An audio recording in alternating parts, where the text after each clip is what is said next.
नमस्कार दोस्तों, पॉलिटिवुड में आपका बहुत बहुत स्वागत है। उम्मीद है आप सभी बहुत अच्छे हैं।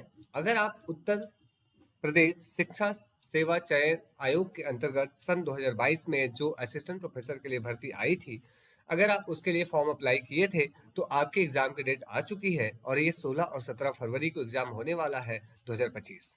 तो आप इसके लिए बिल्कुल तैयार हो जाइए। तो आपको याद होगा कि ये एग्जाम की जो नोटिफिकेशन आई थी वो 2022 में आई थी, जिसकी आपको देखने को मिलता है 9 जुलाई को फॉर्म आया था। 7 अगस्त तक आप इस फॉर्म को अप्लाई कर पाए थे और इसमें टोटल कितने पद थे तो टोटल आपको देखने को मिलता है 917 पदों के लिए, जो डिफरेंट अलग अलग विषय से होंगे।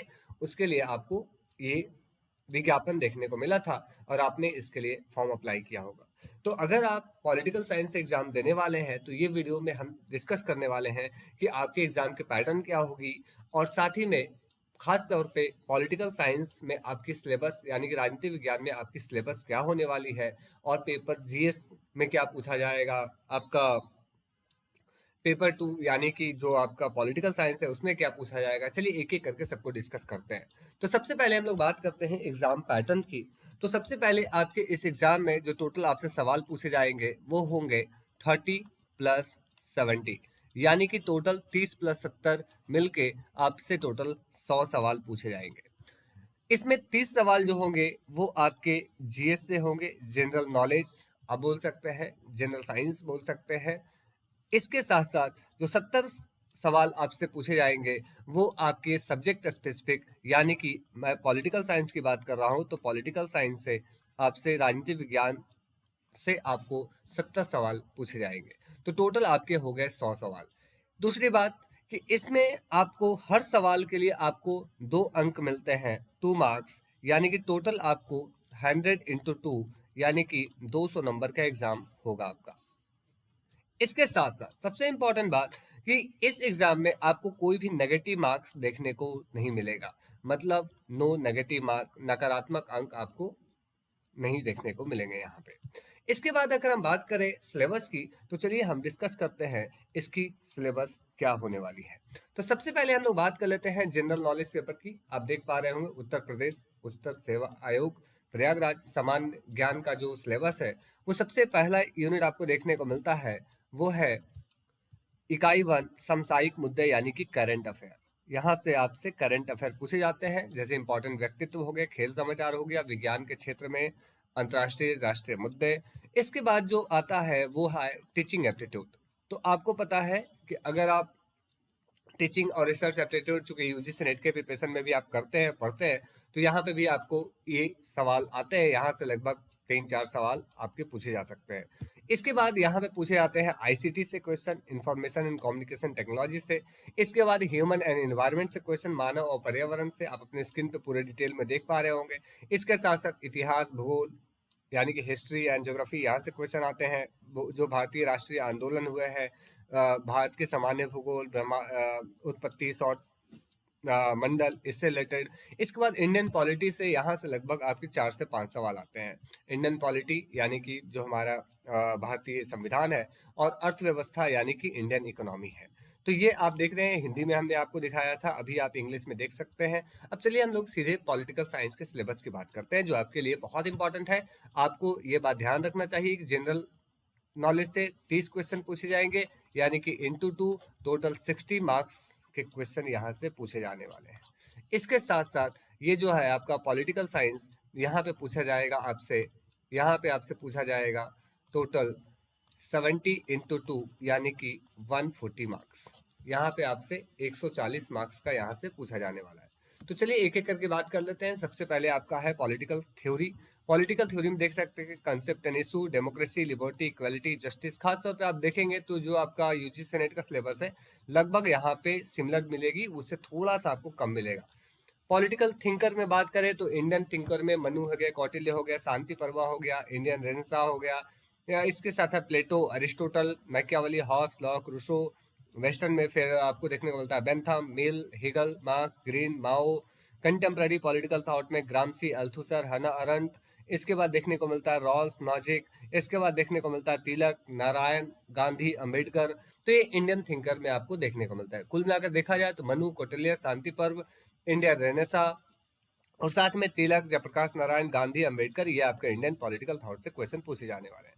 इसके बाद कंपैरेटिव पॉलिटिक्स की बात करें, तुलनात्मक राजनीति से, तो आप देख सकते हैं कंपैरेटिव पॉलिटिक्स का क्या है नेचर, स्कोप, प्रकृति उसकी क्या है, और उसके साथ साथ उपागम अलग अलग क्या है, traditional, structural, functional, neo institutionalism. इसके बाद forms of government, organs of government, comparative perspective, models state, capitalist, जैसे जो हमारे पूंजीपति राष्ट्र होते हैं, समाजवादी राष्ट्र होते हैं, developmental welfare state, party and party system, political development का थ्योरीज, पॉलिटिकल राजनीतिक संस्कृति यानी कि political culture, revolution, dependency theory, ये सवाल आपसे यूनिट 3 में पूछे जाएंगे।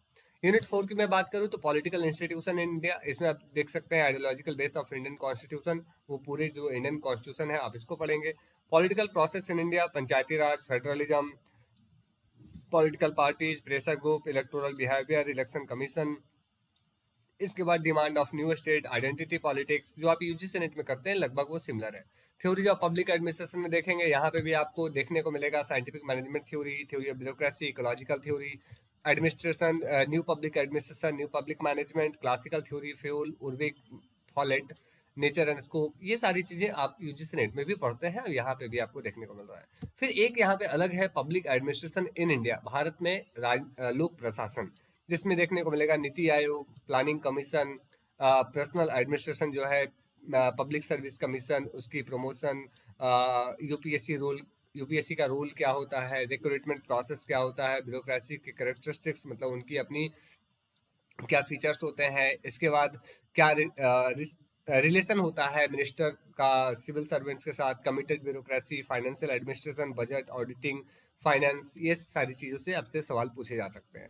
इंटरनेशनल रिलेशन में देखा जाए तो इंटरनेशनल रिलेशन के जितने थ्योरीज है इंपॉर्टेंट, रियलिज्म, नियो रियलिज्म यानी यथार्थवाद, नव यथार्थवाद, उदारवाद, नव उदारवाद, आदर्शवाद, सोशल कंस्ट्रक्टिविज्म यानी कि सामाजिक संरचनावाद, आलोचना सिद्धांत, critical theory, concept of nation state, national interest, ये सारे आपसे सवाल पूछे जा सकते हैं। कंटेम्प्रेरी इशूज में globalisation, environmental issues, climate change, negotiation, civil war, global terrorism, GATT, ASEAN, NAFTA, SAARC, ये यहाँ से आपसे सवाल पूछे जा सकते हैं।